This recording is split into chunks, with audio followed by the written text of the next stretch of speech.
New Zealand batsman couldn't hit a six off the last ball to tie the game and showed horrible sportsmanship by throwing his bat in the air. And I thought that was fantastic. That's what we should be doing with things from the past. We should be having a laugh about them. That is funny. And if you dig a bit deeper, it's like, yeah, that was shit. Like, we teach our kids now, no matter what happens, no matter what the other team does, no matter what the umpire's decision, you've got to carry yourself the right way. I'm Ian Hawkins, and this is Sport is Life. The purpose of sport, as I see it, is to see your vision become a reality. Find your voice, create strong connections, and learn to trust your body.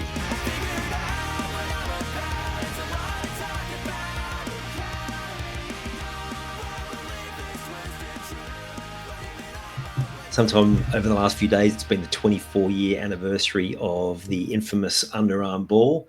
Trevor Chappell, Australia versus New Zealand. They needed a six to win off the last ball, and his brother, the captain, ordered him to bowl an underarm to make sure that they couldn't. Well, it wasn't even to win, six to tie, to make sure that they would win the match. Now, there's been plenty said about it. It's given Australians a lifetime of, well, for me, a lifetime of probably early days, a little bit of embarrassment, I guess, but then also plenty of humour over the years too, winding up our Kiwi friends. And for them, it's been a place for the Kiwis to do the same, take the piss out of us and how we're always cheating. This is from the country that gave us Richie McCaw, mind you. We won't go into that, but everyone picks and chooses when they think it's cheating. It's like the South Africans and the English holier than thou attitude around cricket ball tampering, the same countries that use mints, put zippers on their pockets. The only thing is we were stupid enough to use a bright yellow sandpaper instead of making it more subtle. So if our crime is lacking subtlety, then so be it. But the thing is like, what have we actually learned? Because if we look at that sandpaper indiscretions, shall we say, did we actually get the aftermath of that right? In a day and age when we're supposedly treating our sports people with the best possible mental health strategies, industry standard they talk about. I mean, you look at like Trevor Chappell, he's probably had a lifetime of negativity from time to time. I'm sure there's been plenty of opportunity for him to live a life of relative anonymity, but I'm sure I imagine daily he would cop something about that, a question asked about that, just the way these sort of things are and how people just don't forget. Scotty Boland talks about every day, not every day, but how regularly people yell out at him, build that man a statue, just walking in the streets from the commentary where he took the 6 for 3 or whatever it was against the English a couple of years ago. It's just sports fans keep these things, particularly things that have got a bit of humour about them. Well, humour as time passes. I mean, you think about I'm sure he got no counselling, Trev. Greg's also talked about how at the time they were under such stress. They were overworked, underpaid, and he'd been talking to the establishment about the need for more rest and the challenges they were experiencing. And like he said, looking back, in a way, it was a cry for help. He's like, we're not going to do this. We're not going to be your puppets anymore. You're going to have to look after us better. But I'm sure they were not getting any help with their mental health or emotional health back then. And I'm sure in the aftermath of that, they weren't either, because it's not how things were done. You hear players talk about even just coming into a new team. It was cutthroat. These people that meant to be your teammates when you're a young player, treating them like absolute shit. But again, if we fast forward now to the modern day, like you look at someone like Cameron Bancroft, who was the one put in charge of this ridiculous yellow sandpaper affair, his cards seem to be marked. Like, he scored a bulk of runs over the last few years when our batting hasn't been fantastic, and they've tried a heap of different people, but unless someone can correct me, I'm pretty sure he hasn't got another crack in the test team. Or if he has, it's been a limited opportunity. And I remember him saying at one point, look, I don't know what else I can do. He was the leading run scorer a couple of years ago and still couldn't get a start. So I just wonder, what have we actually learned? Was he getting looked after? Were people getting around him? Were people from the establishment actually looking after them? Now, in saying that, it definitely has come a long way. Mental health and the well-being of players has come a long way.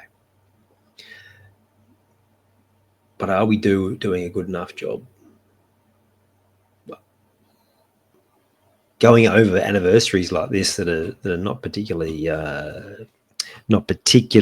positive, like, is there any need to? I just doing a bit of research for this episode. There was an article from Trevor in the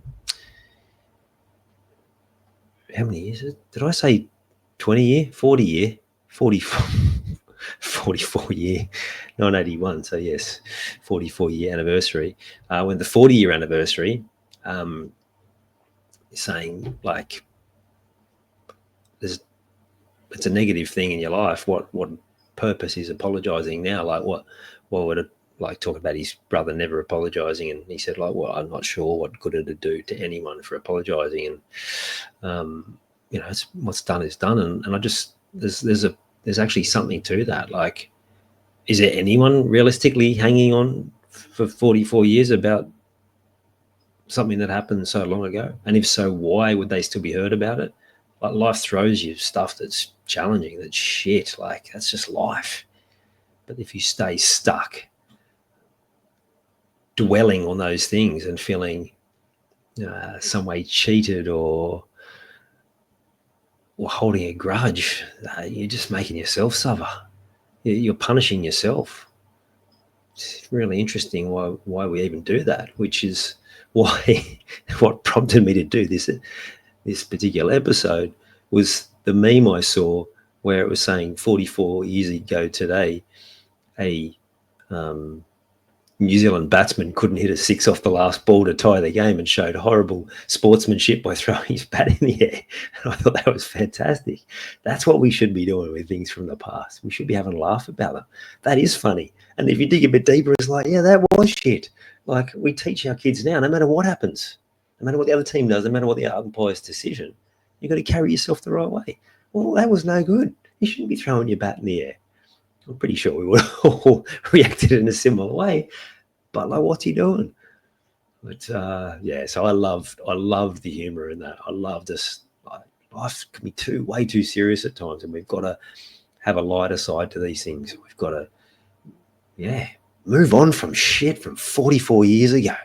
Like, why do we hold on to these things? And it's a lot of the work that I'm doing when I'm coaching people, is helping them let go of stuff that perhaps is still having an impact. Sometimes they're very much conscious of it having an impact, sometimes not so conscious. They say they've moved on, but they can't actually change the habit to actually move on. They're still getting maybe a physical reaction to different circumstances, whether that's playing sport and they have to go into a similar scenario where maybe they haven't had success, or whether they're just facing some general day-to-day moment where they still react in a way that they don't want to. I remember working with someone a few years ago. They wanted to be better from a public speaking perspective, and when we dug into why that might have been, and it's usually something that's not that significant, but it's still playing out and breaking that pattern. But one of the easiest ways to move past things is to make it more fun, make it more playful, be more curious. Don't dwell in these things. And of course, if you feel like you are dwelling and you just can't seem to move on it, then that's when you reach out for help and get someone who's going to be able to help you get past that. Like I said, they're doing a much better job in that sporting space of supporting athletes, coaches. I'm sure your workplace is too. If you've got your own business, that might be a bit more of a challenge. I do tend to work with a lot of business owners, but sometimes what is happening in a corporate environment is very much about box ticking. And from my experience working in corporate for over 20 years, but also from the people I've coached who still work in that space. So what have we learned? We've learned that perhaps we need to take life not so serious, that sportsmanship has come a long way, but sometimes players will still make mistakes. They'll get it wrong. They'll do things that are stupid, that are dumb. And the general population will judge them for it, and that's just a given. But we don't have to get involved in that. You don't have to get involved in that. You don't have to allow yourself to be drawn into that negativity, because it does have a negative impact on your psyche and your behavior and your success. Time to, like I said, be more curious, be more playful, make it more fun, but also have that unrelenting desire to improve, to have success, and to get the absolute most out of your life that you possibly can. You've taken the time to listen to this whole episode. Now it's time to take action. Commit to one thing you've learned today and make it happen. And to avoid any obstructions, join the Sport is Life movement by clicking on the link in the show notes.